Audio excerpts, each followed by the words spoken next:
Salut à tous, je suis très contente de vous retrouver aujourd'hui dans cette nouvelle vidéo avec la même tronche d'éthéré que dans la vidéo précédente puisque je la filme juste à la suite.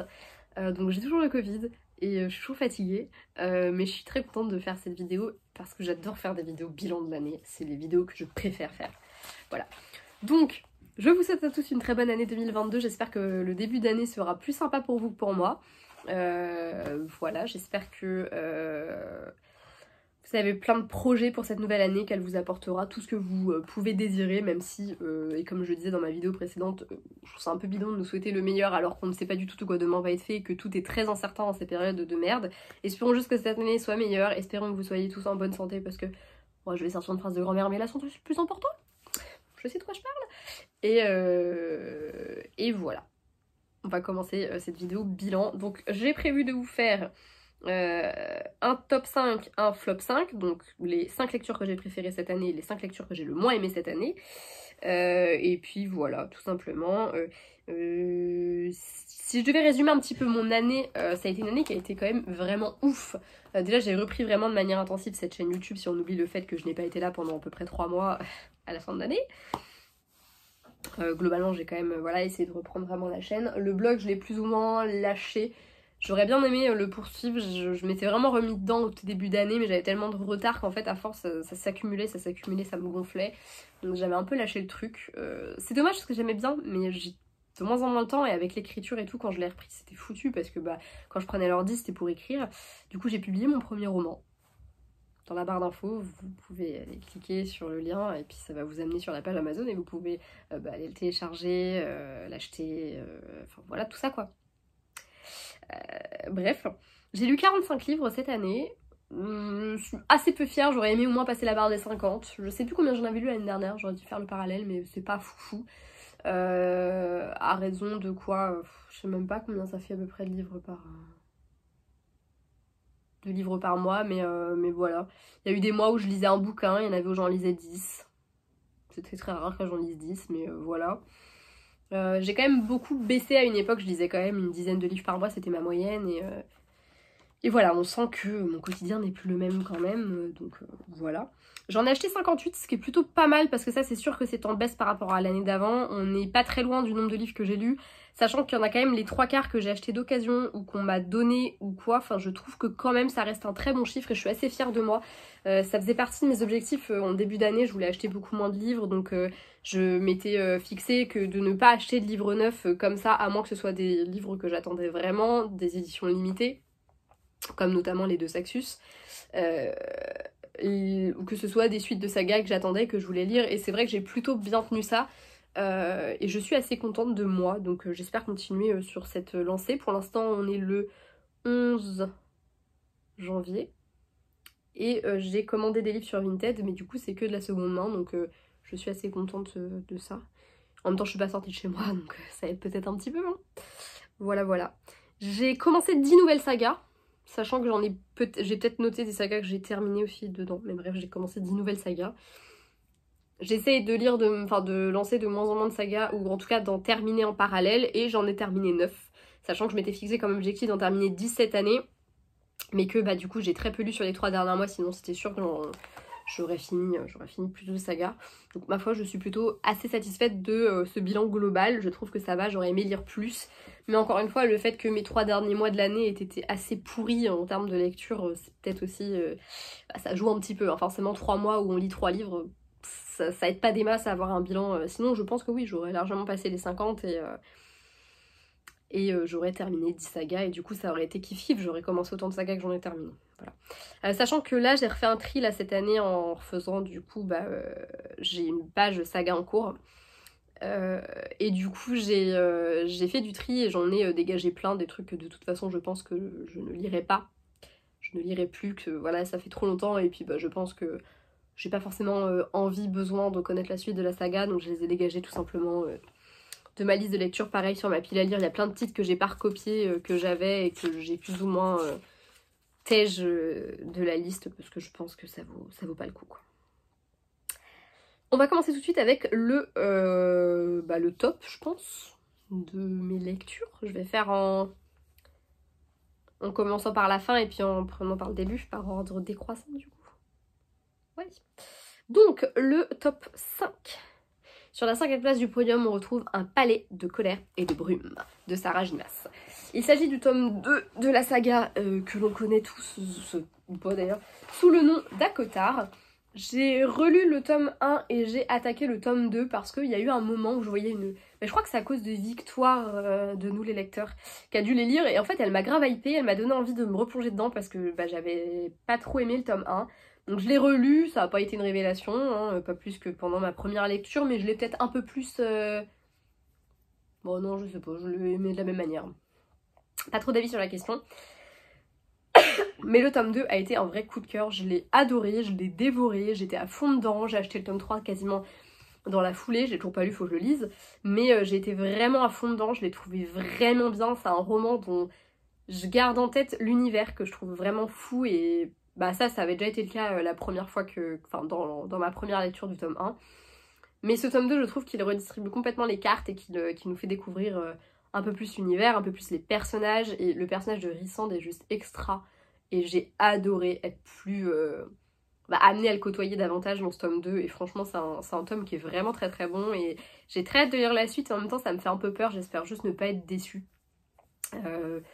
Voilà. Je trouve par contre un peu dommage qu'il y ait autant de scènes de cul dans cette saga. Parce qu'a priori, le dernier qui est sorti, c'est un des trucs qui gâche un peu le bouquin. Et du coup, j'ai un peu peur qu'au fur et à mesure, ce soit comme ça. Parce que je trouve que dans le tome 1, ça reste assez soft. Le 2, déjà, il y avait vachement plus de scènes de cul. Et j'ai un peu peur que dans le 3, ce soit encore pire. Mais bref, on verra bien.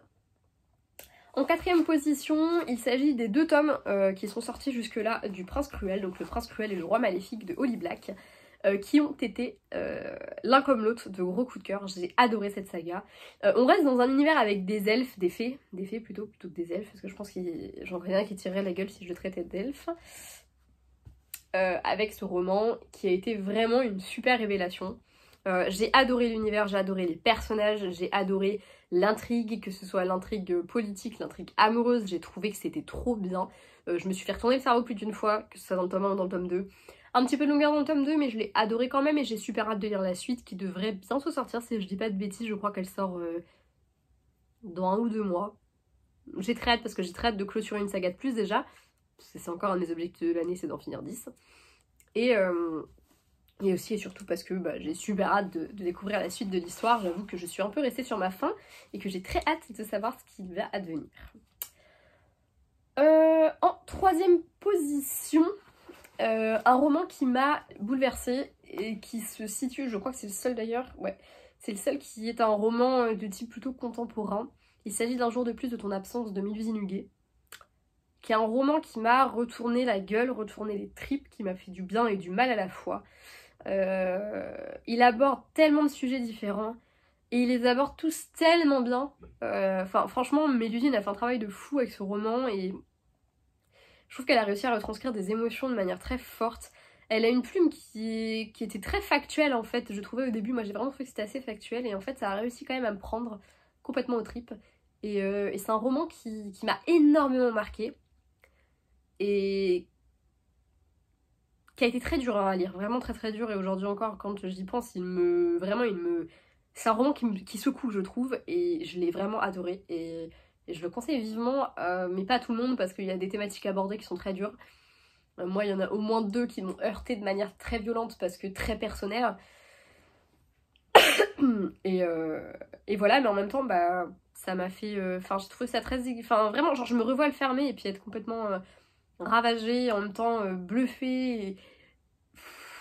Puis j'ai pas tout vu venir en fait, il y avait des choses que j'avais plus ou moins compris, mais en même temps pas tout à fait. Non, vraiment, c'est un très bon roman. Et il méritait sa place dans ce top 3 et j'ai même failli le foutre en première position, mais je vous ai rabattu les oreilles avec un autre roman pendant toute l'année, donc je ne pouvais pas ne pas mettre ce roman. Bref. Seconde position, Crescent City de Sarah J. Maas. Ça, c'est le 2e roman de Sarah J. Maas qui est dans ce top. Que dire. Malgré ces 1000 pages, je ne les ai pas vues passer, je me suis éclatée d'un bout à l'autre, c'est la beat lit comme j'aime. C'est de l'urban fantasy, on est encore avec des elfes, des fées, plein de créatures à la con là. Et j'adore, voilà, c'est combo gagnant pour moi, j'ai adoré ce roman, vraiment, je n'attends qu'un truc, c'est la traduction du tome 2, qui est même pas encore sorti en anglais, il sort bientôt là je crois. Mais ouais, la traduction de tome 2 pour pouvoir l'attaquer tout bonnement, parce que j'ai adoré. J'ai adoré l'héroïne, j'ai adoré l'enquête qui était menée, ouais. J'ai adoré les liens entre les personnages, j'ai adoré l'univers, j'ai tout adoré dans ce roman. Ça a été un coup de cœur d'un bout à l'autre et j'ai vraiment adoré chaque truc qui se passait, parce qu'à chaque fois mon cerveau était en mode hein, il explosait littéralement, j'ai rien vu venir, rien du tout. Et ouais, franchement c'était une super révélation et gros coup de cœur. Lisez Crescent City, c'est de la bombasse, de la bombe atomique. Mais la bombe atomique de mon année, est-ce que vraiment il y a du suspense? Je crois pas, hein. Il s'agit de Nevernight. Donc j'ai lu les 2 premiers tomes, puisque c'est les 2 seuls tomes qui sont sortis en France, chez De Saxus toujours. Et putain, c'était une tuerie quoi. Mon frère les a lus aussi, et je pense pouvoir dire que pareil, hein, on a eu le même coup de cœur pour l'univers, la plume, la narration, l'histoire, les personnages. C'est le genre de roman, je saurais même pas vous trouver un mot pour le décrire, tellement pour moi il est... Je sais pas, c'est une entité qui est complètement différente de ce que je pouvais lire, enfin de ce que je peux lire d'habitude. Et en même temps, c'est tout ce que j'aime en fait, tout simplement. J'adore. Je sais qu'il a été au cœur de pas mal de enfin pas le roman en lui-même, plutôt l'auteur a été au cœur de certaines polémiques. Je suis pas là pour polémiquer, moi personnellement j'ai eu un coup de cœur, mais dingue sur ce roman. Je comprends les choses qui ont pu être reprochées, notamment sur des problèmes d'appropriation ethnique, machin, truc bidule. C'est surtout vrai dans un autre de ses romans, et aussi on parle aussi d'hypersexualisation de certains de ses protagonistes. Peut-être, ça m'a pas perturbé moi personnellement dans ma lecture de Nevernight. Bref, je comprends ce qui peut être problématique.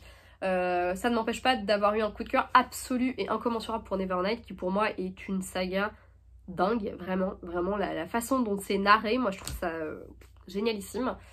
Et c'est une saga que je vous conseille, et j'ai qu'une hâte, c'est que la suite sorte. Je sais pas quand, normalement ça devrait pas tarder, je crois que c'est censé sortir au premier trimestre plutôt 2022, donc ça ne devrait pas tarder trop non plus, et je vous avoue que j'ai vraiment très hâte, parce qu'encore une fois ça a été un coup de cœur vraiment fou, et j'ai vraiment très hâte de découvrir à la fin de la saga le dénouement, et je sais que mon frère aussi, voilà. Donc ça c'était pour mes 5 lectures favorites de cette année. Et ça n'a pas été difficile de trouver les 5 que j'avais le moins aimé. C'est donc 5 déceptions. Ça veut pas dire que c'est des lectures qui sont pourries, attention. C'est des lectures que globalement j'ai bien aimées, puisque vous le savez peut-être maintenant, mais moi quand une lecture ne me plaît pas, je l'abandonne, je cherche pas plus loin. Et il n'y en a pas un seul là-dedans qui sont des lectures que j'ai abandonnées, c'est plus des lectures qui m'ont déçue. Voilà. En premier, j'ai mis 9 parfaits étrangers de Liane Moriarty. J'adore Liane Moriarty, c'est une autrice que j'adore, et j'étais très déçue de 9 parfaits étrangers que j'ai pas aimé plus que ça. Et pourtant j'ai versé ma larme à la fin. Je me rappelle maintenant, sur le moment l'écrivant, je me rappelais pas, mais voilà, je me rappelle que j'ai versé ma petite larme mouillette à la fin, donc c'était pas non plus si affreux que ça, hein. Mais j'ai été très déçue parce que je trouve qu'en fait elle prend un petit peu la recette qu'elle a habituellement, et voilà, à chaque fois elle nous la ressort, et il y a des fois où ça marche. Il y a des fois où ça marche moyen, et puis là en l'occurrence je trouve que ça marche pas des masses, je l'ai pas trouvé fou. Folle plutôt, j'allais dire, non, cette série, mais c'est parce qu'il y a une série qui est sortie. Mais j'ai pas trouvé ce roman très fou, et j'ai pas été hyper bluffée, c'est loin d'être mon préféré, et franchement c'en est pas un que je vous conseillerais. Donc ouais, j'ai été plutôt déçue. Voilà. En 4ème position, il y a un roman de Emma Green. Qu'est-ce que serait ce flop sans un Emma Green? La différence c'est que cette année je n'ai pas mis de Emma Green dans mon top, même si... Ah, je suis pas sûre d'en avoir... Ah si, j'ai lu Amant docile, que j'avais mis parmi mes coups de cœur de l'année. Voilà, mention honorable à Main docile. Là en l'occurrence c'est Toi plus moi seul contre tous, que j'ai pas aimé plus que ça. De toute façon vous avez probablement, ou peut-être pas d'ailleurs, vous avez peut-être vu mon avis dessus, qui est pas hyper cool. Je suis pas toujours très tendre avec les romans que j'aime pas, et là en l'occurrence je trouve qu'il y a des vrais problèmes dans ce récit. J'ai pas aimé, donc comme d'hab, ça me fait chier quand j'aime pas un roman d'Emma Green, parce que je les aime beaucoup et j'aime beaucoup ce qu'elles font, mais c'est un peu comme avec Colleen Hoover, c'est soit j'adore, soit je déteste, voilà. Les seules autrices de romance où j'ai un coup de cœur à chaque fois, c'est Christina Loren. C'est vraiment les seules qui ne me déçoivent jamais. Ah, et Morgane Moncomble aussi. Mais voilà, Emma Green, c'est vraiment toujours soit j'adore, soit j'aime pas. Voilà. Là en l'occurrence, Toi plus moi, ça m'a pas trop plu. Ceci dit, j'étais lancée quand même pour lire la suite à la base, hein. Mais pour l'instant j'avance pas du tout, donc je crois que je vais lâcher l'affaire. Ensuite en 3ème position j'ai mis Dark Elite, le tome 1 Magie de feu de Chloé Neal. que j'ai lu jusqu'au bout et je ne sais pas comment j'ai fait pour tenir jusqu'au bout parce que c'était vraiment insupportable à lire. Les choses allaient tellement vite, le roman lui-même était bidon possible, il n'y avait rien qui allait dans ce récit et franchement, nul. Après je suis peut-être trop vieille hein, aussi pour ce genre de roman, je pense que c'est vraiment pour un public beaucoup plus jeune. Mais comparé à d'autres romans que je lis qui sont pour un public plus jeune que... Enfin en théorie plus jeune que moi, là en l'occurrence ça fonctionnait pas quoi. Ça fonctionnait vraiment pas. Ensuite, en deuxième position, Un assassin parmi nous de... Je sais pas le nom de l'autrice, je l'ai oublié. Je crois que c'est Shari Lapena, un truc comme ça, enfin bref.